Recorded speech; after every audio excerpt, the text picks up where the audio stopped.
பெரியவர் பெரியாரானார், அண்ணா அண்ணாவாகத்தான் இருந்தார். உதயநிதி தளபதியா இல்லை, இப்போ உதய் அண்ணாவா மாறி இருக்கார். இதை நான் சொல்லலை, திமுகவினுடைய எல்லாருமே இப்போ அதிகமான நபர்கள் உதயநிதி அவர்களை எப்படி கூப்பிட்றாங்கன்னா உதய் ப்ளஸ் அண்ணா. அண்ணா இருக்கார்ல, உதய் அண்ணா உதய் அண்ணா உதய் அண்ணா அப்படின்னு சொல்லி கூவி கூவி அதை ஒரு ட்ரோல் மெட்டீரியலாக மாற்றிட்டு இருக்காங்க. அவர் உண்மையிலேயே பாராட்டுறதுக்காக கூப்பிட்றாரா இல்லை உதயநிதி அவர்களை ட்ரோல் பண்ணுறதுக்காக கூப்பிட்றாரா அப்படிங்கிறதுலாம் தெரியல. பட் அந்த வீடியோ அப்படிங்கிறது ரொம்ப வைரல். என்னங்க சார், ஒரு எம்எல்ஏ அப்படின்னு சொல்கிறாங்க, நீங்கள் இப்படி ஒரு வீடியோவை வெளியில் விட்டுருக்கீங்க, அது இப்போ உதயநிதி அவர்களுடைய காதுகளுக்கு போயிடுச்சு அப்படின்னா எவ்வளோ பெரிய பிரச்சனையாக இருக்கும். ஒரு கேள்வி தான், உதய் அண்ணா எப்படி இருக்குது அப்படின்னு சொல்கிற உங்களுடைய அந்த கருத்துக்கள் இங்கே தரமாக வரவேற்கப்படுகின்றன. இது தமிழ் பொக்ஷம் வழங்கும் ஆழமான அரசியல் சதுரங்கம்.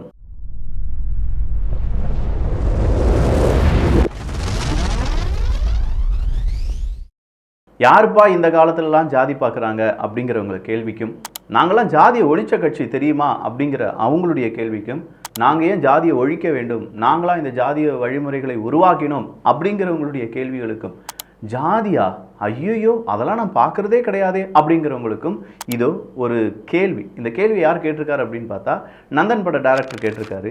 பட்டியலின பெண் ஒருவரை அடக்கம் செய்ய விடாமல் ஆதிக்க சாதியினர் தடுக்கும் காட்சி நந்தன் படத்தின் துயரமான பதிவு. அதை பார்த்த சிலர் இப்படியெல்லாம் நடக்கிறதா என கேட்டார்கள். இன்னும் சிலரோ ஏதாவது ஒரு மூலையில் நடந்ததை பூதாகரப்படுத்தி பரபரப்பு கிளப்புவதாக பரப்பினார்கள். படத்தின் துயரத்தை விஞ்சுகிற அளவுக்கு பட்டியலின பெண் ஒருவருக்கு நிஜத்தில் நடந்திருக்கிறது. கேலி பேசியவர்களும் கேள்வி கேட்டவர்களும் திருவண்ணாமலை மாவட்டம் தண்டாரம்பட்டு அருகே உள்ள மோத்தக்கல் கிராமத்திற்கு போய் பாருங்கள், சமூக நீதியை நேரில் பார்க்கலாம். இவர் என்ன சொல்றார் அப்படின்னா, ஒரு பட்டியலினத்து பெண் அவங்க இறந்துட்டாங்க, அவங்களுடைய உடலை சாதாரணமாக ஒரு தெருவில் கொண்டு போக முடியலை அப்படிங்கிற ஒரு விஷயத்தை இங்கே சொல்கிறாங்க. இந்த விஷயத்தை இவர் என்ன சொல்கிறாரு அப்படின்னா, பார்த்தீங்களா இப்போதும் அவலம் நடந்து கொண்டிருக்கிறது அப்படின்னு சொல்கிறாங்க. இங்கே பொதுவாக சில பிரச்சனைகள் பார்க்கப்படும். இப்போல்லாம் ஜாதி யார் பார்க்குறாங்க அப்படிங்கிற கேள்விக்கு இந்த ஒரு இன்சிடெண்ட்டை போட்டு உள்ளக்க விட்டுருவாங்க. அப்போ இது ஜாதி பார்க்குறாங்க, நானும் சொல்கிறேன் இது ஜாதி பார்க்குறாங்க. அப்போ இந்த ஜாதியை ஒழித்தது யார் அப்படின்னு கேட்டால் பெரியார் அப்படின்னு சொல்கிறதோ இல்லாட்டி திராவிட கட்சிகள் அப்படின்னு சொல்கிறதோ இன்னும் நாங்கள் போராடிட்டு தான் இருக்கோம். 2000 வருடங்களாக இருக்கக்கூடிய ஜாதியை ஒழிப்பது அப்படிங்கிறதுலாம் சாதாரண விஷயம் கிடையாது அப்படின்னும் சொல்லுவாங்க. அதே நேரத்தில் இந்த ஒரு இன்சிடென்ட், இதே மாதிரி நிறைய இன்சிடென்ட்ஸ் நடக்கலாம் ஓவராலாக, ஆனால் நிறைய எல்லா இடத்துலையும் நடக்காது. கிராமங்களில் இப்போதும் நடந்து கொண்டு தான் இருக்கிறது. பட்டணத்தில் அப்படிலாம் கிடையாது. இப்போ நீங்கள் சென்னையெல்லாம் எடுத்து பார்த்தீங்கன்னா இந்த மாதிரிலாம் இருக்க வாய்ப்புகள் இருக்கான்னு கேட்டால் அவனுக்கு அவன் வாழ்க்கை வாழ்கிறதுக்கே நேரம் இல்லாத போது எங்கேருந்து இது அப்படின்னு சொல்கிற அளவுக்கு ஜாதியெல்லாம் அப்புறப்படுத்திட்டாங்க. ஜாதி மதம் மொழி அப்படிங்கிறதுலாம் இங்கே இல்லவே இல்லை அதிகமாக. அப்போ இந்த இடத்துல இன்னொரு காட்சி நம்ம பார்க்கலாமே. எப்போ பாரு இந்த இஸ்லாமியர்களுக்கு எதிராகவே இல்லாட்டி ஹிந்துக்களுக்கு எதிராகவே, திராவிட கட்சிகள் எடுத்து பார்த்தா ஹிந்துக்களுக்கு எதிராகவே, பாஜகவை எடுத்து பார்த்தா இஸ்லாமியர்களுக்கு எதிராகவே எல்லா விஷயங்களும் நடைபெறுகிறது அப்படின்னு சொல்லுவாங்கல்ல. நாம் என்ன சொல்கிறோம்னா இதெல்லாம் எங்கப்பா நடக்குது அப்படின்னு கேட்டால் அங்கேயும் 1-2 விஷயங்களை எடுத்து இதெல்லாம் நடந்துட்டு தானே இருக்குது அப்படின்னு சொல்லி இதையும் ஜெனரலைஸ் பண்ணுவாங்க. அப்போது எல்லாரும் ஜெனரலைஸ் பண்ணி ஒரு விஷயத்தை பெருசாக மாற்றிக்கிட்டே இருக்காங்க அப்படிங்கிறது காலங்காலமாக நடக்கக்கூடிய ஒரு அரசியல். உதாரணத்துக்கு அடுத்த ஒரு உதாரணம் பார்த்துக்கலாமே. ஒரு குண்டு வைக்கக்கூடிய ஒரு இடத்தில் இருக்கக்கூடிய நபர் ஒரு மதத்தை சார்ந்தவர் அப்படின்னா அந்த மதத்தை சார்ந்தவங்க எல்லாருமே அவங்க தான் அப்படின்னு சொல்கிற அளவுக்கு முத்திரை குத்தப்படுவதும், இல்லைப்பா இந்த இடத்துல கீழ் ஜாதி மேல் ஜாதின்னு பார்க்குறவங்க எல்லாம் அவாள் தான் அப்படின்னு சொல்கிறவங்களும் இங்கே இருக்கத்தான் செய்கிறாங்க.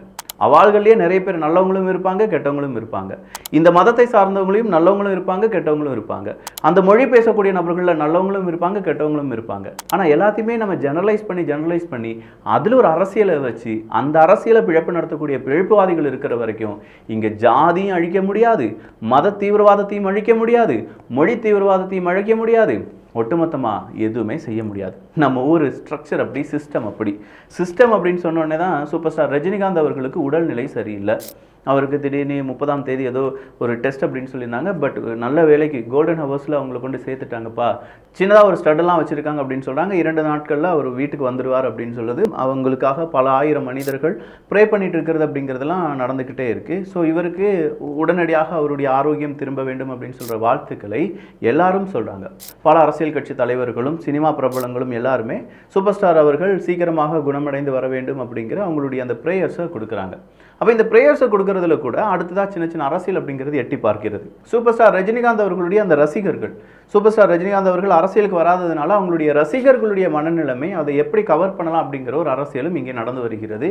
அது கூடவே தமிழக வெற்றி கழகம் அப்படின்னு சொல்லக்கூடிய விஜய் அவர்களை வைத்து சூப்பர் ஸ்டார் அவர்களுடைய ரஜினி அந்த ஃபேன்ஸ் இவங்க 2 பேரும் மோதல் தான், காக்கா கழுகு அப்படிங்கிற பிரச்சனையும் பெரிதாக இப்போது சோஷியல் மீடியாவில் என்னால் பார்க்க முடியுது.